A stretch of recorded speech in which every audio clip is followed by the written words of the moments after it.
जय श्रीराम मित्रांनो. सीएनजी मुळे आज माझं नुकसान झालं, फक्त सीएनजी मुळे. इतकं बेकार लाईन होतं ना, इतकं बेकार. आणि तसल्यात लोणकर, मुंडवा चौकातल्या लोणकरचा तोही अर्धा तासासाठी तो बंद केला होता सीएनजी. आणि तिकडे गायकवाडला गेलो तर गायकवाडला तर ते इतकं मोठं ते सिग्नलच्या पलीकड कार आणि रिक्षा सगळे एकत्र लागलेले आहेत, एक लाईन फुल पॅक. आणि तसे दुसऱ्या पुढे जे आहे ते सगळं मिक्स. ते ह्याच्यापर्यंत गेलेलं सिग्नल पर्यंत, ते पण फुल. तिकडे कोरेगाव पार्क रस्त्याचं HP पेट्रोल पंपाच्या समोरचं ते पण बघितलं, ते पण फुल. ते तर पूर्ण पाक ते पुन्हाच्या तिकडे पुढे गेलेलं लाईन. बाप रे, म्हणलं तिथून आलो परत. परत लोकल मारत तिथलं तिथंच 50-100चे लोकल घेतले. लोकल चाल घेत ते खराडी रोडला असलेलं ते पण HPचा तोही फुल.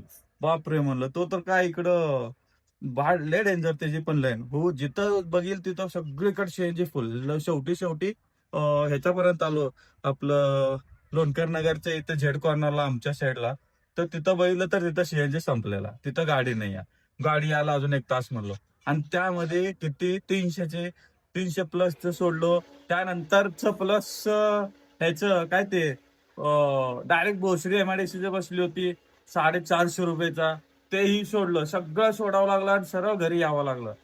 काय करायचं, 2-2.5 तास, कमसे कम 1-1.5 ते तास तर आपला ह्याच्यात गेला असता. काय ते लाईनीतच गेलं असतं सीएनजी भरण्यातच. त्यामुळे सरळ घरी आलो, बसलो निवांत. आता भाऊ उद्या लवकरच उठूया आणि रपा रपा मरा. पण टार्गेट कम्प्लीट करून आलो बरं का भाऊ. आज लय झाला असता हो, पण आपलं आपलं टार्गेट पर्यंत आलो आपण. बस, चला, धन्यवाद.